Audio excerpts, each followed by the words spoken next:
News.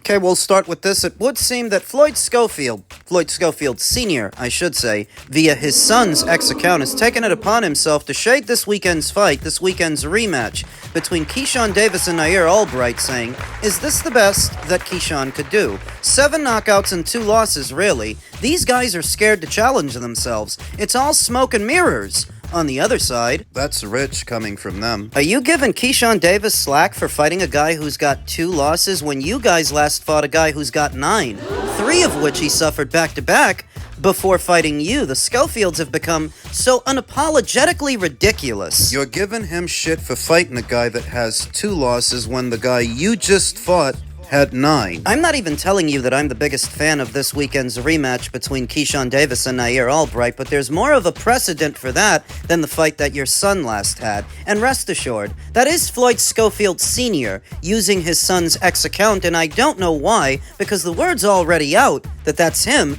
and not Floyd. Another one of these boxing dads who thinks he's the star and everybody wants to hear what he has to say. We see it with Teofimo Lopez and his dad, and we used to see it before that with Danny Garcia and his dad, what we're seeing now with the Schofields. Floyd Schofield sports a professional record of 19 wins with no losses and no draws, 13 knockouts. This is the same clown who withdrew from the Ashton Silva fight back when Ashton Silva was an unbeaten fighter. He also withdrew from the Shakur Stevenson fight, more famously priced himself out of an Abdullah Mason fight, asking for $10 million. Coward. Claiming that Keyshawn Davis is all smoke and mirrors and he doesn't want to challenge himself. How have you guys been challenging yourselves, given your quality of competition? The most noteworthy fighter you fought, Tevin Farmer, in his 9 losses. Whoop-de-doo. I really don't know what the future holds for the Schofields, who only fought once in the previous year, back in June, and sat out the rest of it since then. 5 months into the new year, they've yet to book a fight, still waiting on the situation with the WBA. So what's that, 10 months of inactivity? They're said to be waiting on the situation with the WBA and the status of Gervonta Davis's championship on the premise that he's all tied up with litigation and unable to defend his title for a brief period. The WBA labeled him a champion in recess, then rescinded that designation. What the Schofields were banking on was boxing for the vacant title, on the premise that Gervonta would be unable to defend it, but the WBA has since rescinded that order, and so the Schofields are now in limbo, waiting out that situation. Another perfect example of what I'm always telling you here on the channel, that today's fighter has too much autonomy. Do you think it makes any kind of sense that he only fought once last year for all of 1 round? They couldn't have gotten him another fight, or is it that they didn't want to fight? They didn't fight because they didn't want to. See it all the time in the American boxing scene. American boxers don't want to work, don't want to fight, don't want to box. Too much autonomy. I mean, even if the WBA are responsible for stalling out the situation, the truth is, if you want to fight, you will fight. You're wasting far too much time on this, and it's because you don't really want to work. Everything you said about Keyshawn Davis... You must have been talking about yourself, because all of it applies to you. He's at least been a champion before. What have you been? What are you? He just had a fight not that long ago against Jermaine Ortiz, who he knocked out. Now he's set to have another one with Davis-Albright. And all the while, what are you actually doing? It's not to say that there's no room to criticize Keyshawn Davis, because there is, but compared to the Schofields, he's Mother Teresa. I mean, at least he's fighting this weekend. At least he has been fighting. What the fuck have you guys been doing for the last 10 months? Tweeting about everybody else. It just sort of reminds me what Dana White said about boxing in the United States and how this country doesn't have the same buying power that it used to, but how could it with fighters like this running around? This is what America is producing. It's not a bunch of Joe Frazier's, not a bunch of Mike Tyson's, not a bunch of Roy Jones Jr.'s. What you really got is a bunch of fighters like the Schofields. Bunch of lazy jackasses that think it's at all cute or charming that instead of fighting, they spend all their time on social media.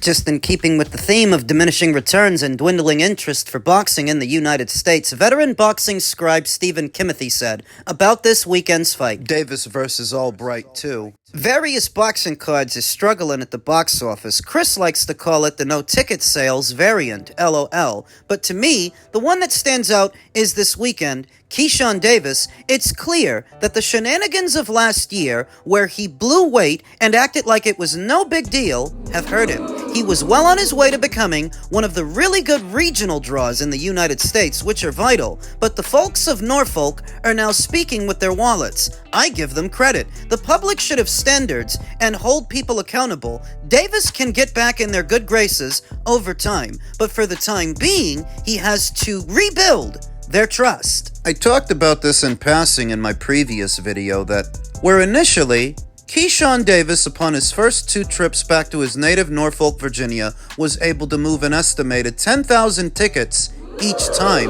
This time, the reception is not as warm. There are a lot of empty seats, and perhaps those shenanigans from 10 months ago have something to do with that. You think that you're at liberty to waste people's time and waste people's money when they were coming out to support you. You seem to have taken that for granted, and now they're not going to let you waste their time again, missing the weight, getting the fight canceled, blowing it off and walking around strutting your stuff like it doesn't matter. He's feeling the pinch now. And then wonder why boxing doesn't have the same appeal in this country that it used to. Why the American boxer doesn't seem to capture the audience's imagination the way they used to in previous eras. With fighters like Floyd Schofield and Keyshawn Davis running around, it's no wonder why. People ain't interested. Oddly enough, neither is Keyshawn, who said the rematch with Davis-Albright never made sense. Davis didn't think it was necessary to box Davis-Albright again because the former WBO lightweight champion considers his 10-round majority decision win over Albright in October of 2023 conclusive evidence that he operates on another level. According to Davis, whose win was changed to a no contest, he only agreed to a rematch with Albright because his promoter, Bob Arum's Top Rank Inc., pushed for it to happen. It never made sense to me, Davis told The Ring. Top Rank wanted the rematch, so they got what they wanted. Too bad the fans didn't. Since the more meaningful fights Davis craves, namely with WBO welterweight champion Devin Haney and 2 Brits, welterweight contender Conor Benn and WBC champion Dalton Smith aren't available, Top Rank executives pitched a second fight against Albright because their contentious history helped sell the event in Davis's hometown of Norfolk, Virginia, or so they thought. That's not how it's looking. Albright also fought favored Frank Martin to a rare unanimous draw in his last fight in February at the T-Mobile Arena in Vegas. Honestly,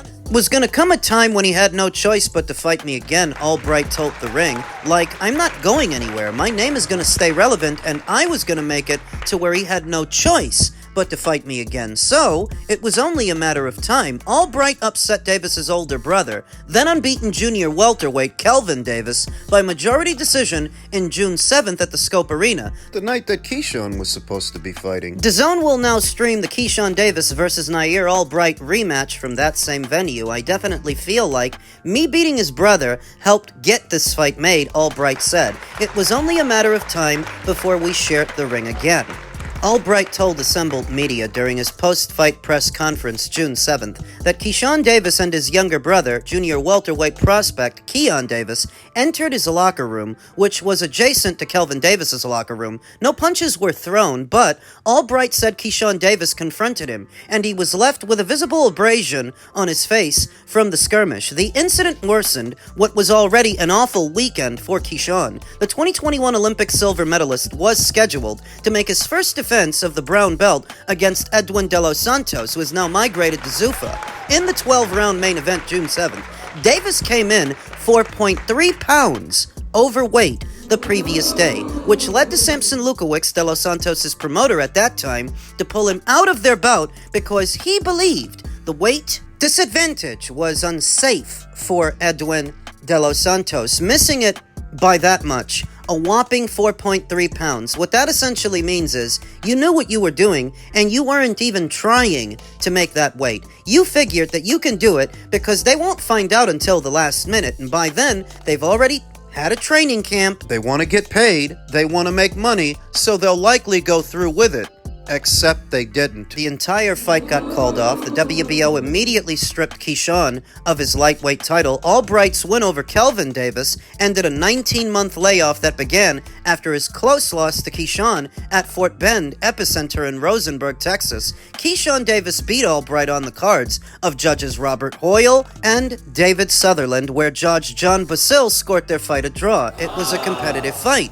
Keyshawn Davis said, Basile's scorecard was just a bad day. I don't think it was even at all. The win was pretty decisive. The Texas Department of Licensing and Regulation changed the official result to a no contest because Keyshawn tested positive for marijuana, which remains a banned substance for boxers who compete in that state. So here we are. This is how you get stuck with a fight, a rematch that nobody's interested in, between Keyshawn fucking up in Texas, then fucking up in Norfolk. That's how you end up with a fight that's a tough sell. They already saw Keyshawn beat this guy. They have to watch it again. They'll watch it from home. It's not that hot a ticket, and it's not that big a deal. And then you wonder why boxing isn't the draw in this country that it used to be. With fighters like Keyshawn, it's no wonder why. How are you supposed to support these guys, these petulant children, these spoiled brats? Boxers these days, especially the American ones, seem less like gladiators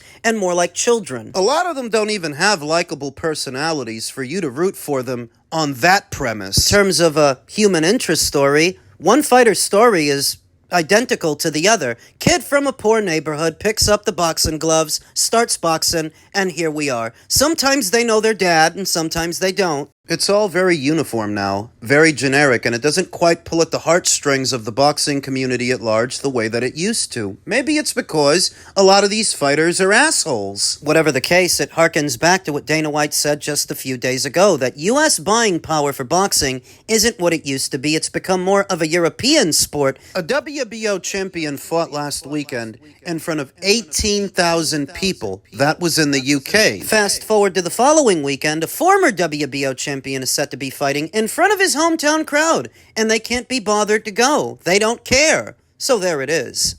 After the car accident, you were saying, I'm not coming back against easy touches.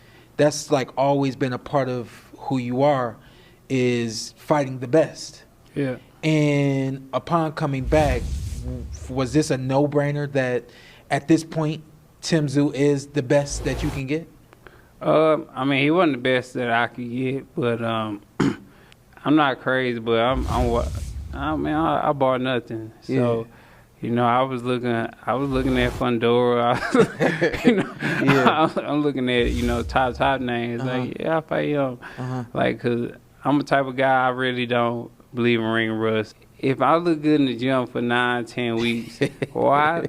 I can't look good in the ring, in the fight. Like, what makes the difference? That's the mental thing. Yeah. That a lot of people, like, it's like guys, you know, man, they good as hell in sparring and practice and that, but when the lights turn on, they fold. Mm-hmm. And I just feel like I'm different. Mm-hmm. You know, I feel like I look better outside. I look better in the ring and not in the gym. I look good in the gym, but fight night, I look, you know, it comes out. Yeah. And I just feel like that come fight night, I'm going to show everybody that, you know, ring rust is not a thing. It's more of a mental thing more than anything. And that's what people can't get over, and that's why they need a tune-up fight to get over that mental hump. It's not a thing for me. Yeah. Ring rust is not a thing at all. Right. We as fighters, we always looking at the best. We're looking at the biggest. And sometimes it takes that manager or that person next to us saying, you know what, hey, let's slow it down and let's start right here. You wanted the biggest of names, and we see now that you have Tszyu, not saying that he's not the biggest of names, but now you have Tszyu. After going away from what you wanted and now you got Tszyu, do you look at this and say, this is the best fight for me right now?